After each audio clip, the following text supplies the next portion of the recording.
Hello friends, welcome to my channel. இன்னைக்கு நம்ம சேனல்ல என்ன வீடியோ பார்க்க போறோம் அப்படினா போஹா எப்படி வந்து ஈஸியா செய்யிறது and குயிக்கா செய்யிறது அப்படினு பார்க்கலாம். இருக்குறதுலயே வந்து ரொம்ப சிம்பிளான ஒரு பிரேக்ஃபாஸ்ட் ரெசிபி அப்படினு பாத்தீங்கன்னா இந்த போஹாவை தான் நான் சொல்லுவேன். சீக்கிரமாவே செஞ்சிரலாம். அது எப்படி செய்யலாம்ங்கறத நான் வந்து டீடைலா சொல்லியிருக்கேன். வீடியோவை ஸ்கிப் பண்ணாம பாருங்க. ஃபர்ஸ்ட் ஒரு வாணல் எடுத்துக்கோங்க. அதுல 4 ஸ்பூன் வந்து ஆயில் சேர்த்துக்கோங்க. நல்லா வந்து எண்ணெய் சூடாகட்டும். எண்ணெய் சூடானதுக்கு அப்புறம் கடுகு சீரகம் ரெண்டும் சேர்த்து நல்லா பொரிஞ்சு வரட்டும். அந்த டைம் கொஞ்சமா கருவேப்பிலை சேர்த்துக்கிட்டு நல்லா வந்து ஒரு கை நிலக்கடலை வறுத்த நிலக்கடலை வந்து சேர்த்துக்கோங்க.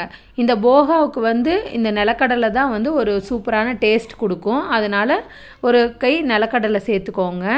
இப்போ வந்து 2ல இருந்து 3 பச்சை மிளகாவை வந்து நீல வாக்குல கட் பண்ணி போட்டுக்கோங்க.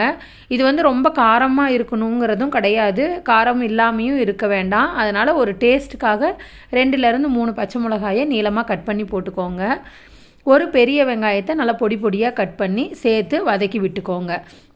இந்த போஹாவுக்கு வந்து வெங்காயம் வந்து ரொம்ப வந்து பொன்னிறமா வதங்கணும் அப்படிங்கற அவசியம் கிடையாது.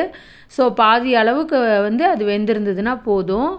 இப்போ பாருங்க இந்த நம்ம எவ்வளவு போஹா எடுக்கறோமோ அதுக்கு தகுந்த மஞ்சள் தூள் சேர்த்துக்கோங்க. மஞ்சள் தூள் சேர்த்து இப்ப நல்லா வதக்கி விடுங்க.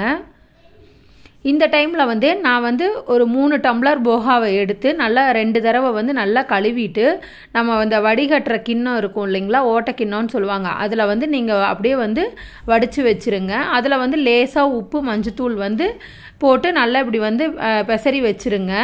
இப்போ வந்து அந்த வெங்காயம்லாம் வதங்கினதுக்கு அப்புறம் நம்ம அந்த ரெடி பண்ணி வச்சிருந்த அந்த போஹா இருக்குல, அவுல் இருக்கு இல்லீங்களா, அதை சேர்த்துக்கோங்க. சேர்த்து நல்லா மிக்ஸ் பண்ணி விட்டுருங்க.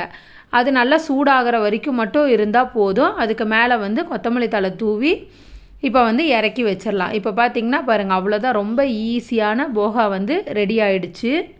இது செய்யறதுக்கு பெருசா வந்து டைம் எல்லாம் எடுத்துக்காது. ரொம்பவே வந்து குயிக் அண்ட் ஈஸியா வந்து செஞ்சிரலாம். இத வந்து நம்ம எப்படி சாப்பிடணும் அப்படினு பாத்தீங்கன்னா இப்போ ஒரு பவுல்ல வந்து இந்த போஹாவை எடுத்துக்கோங்க. அது மேல வந்து அது நல்லா வந்து ஒரு வெங்காயத்தை நல்லா பொடி பொடியா கட் பண்ணி அது மேல போட்டுக்கலாம். இந்த நம்ம ஓமப்பொடி இருந்ததுன்னா அதுவும் சேர்த்து சாப்பிட்டோம்னா ரொம்பவே வந்து டேஸ்டா இருக்கும், சூப்பரா இருக்கும். இந்த வீடியோ உங்களுக்கு பிடிச்சிருந்தா லைக் பண்ணுங்க. என்னோட சேனலை மறக்காம சப்ஸ்கிரைப் பண்ணிக்கோங்க. Thank you friends.